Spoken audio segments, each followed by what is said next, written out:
I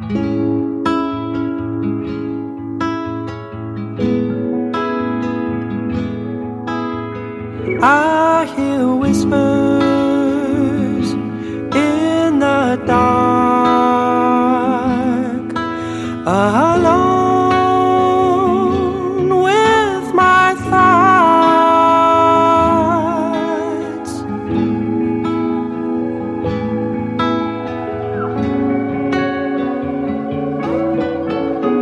Life is a series of choices, each leading us down paths we may never walk again.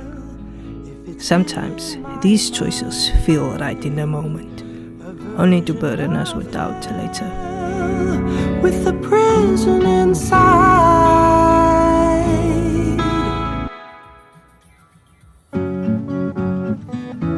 When my friend invited me to his wedding, I said yes without a second thought. As weeks passed, I realized it was happening the same weekend as my birthday. In the end, I chose to cancel.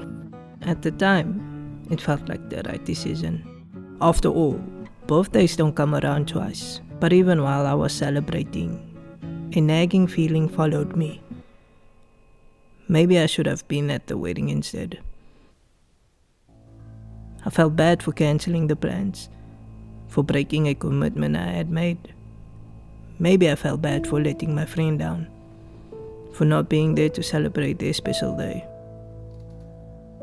And maybe, just maybe, I felt the weight of what others might think.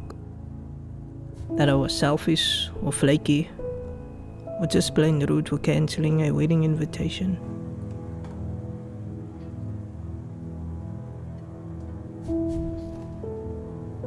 When I finally made that drive out there, the weather seemed to match my thoughts.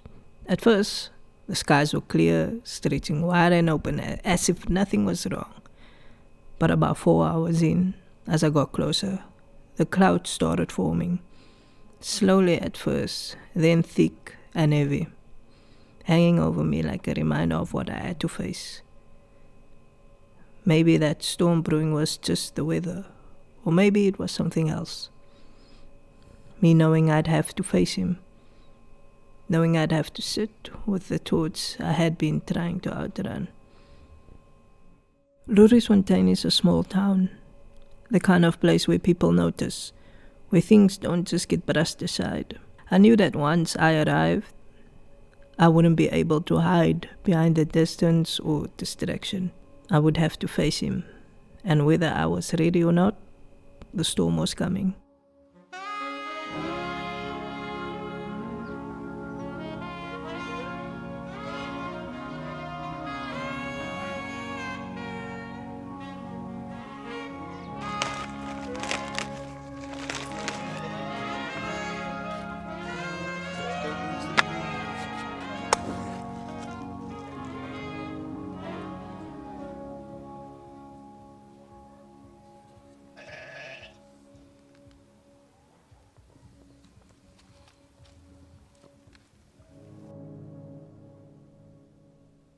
Not even 2 hours after settling in, it happened.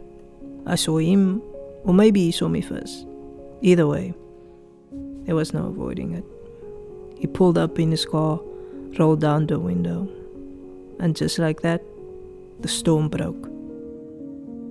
I didn't know what to expect, but I played it cool. I told him I couldn't right now, that I was still settling in, but I'd link up with him tomorrow. And so I did. The weekend passed, and not once did he bring up the wedding. No questions, no passive-aggressive comments, nothing. It was almost as if it never happened. I had sent him a text before explaining why I couldn't make it, and maybe that was enough.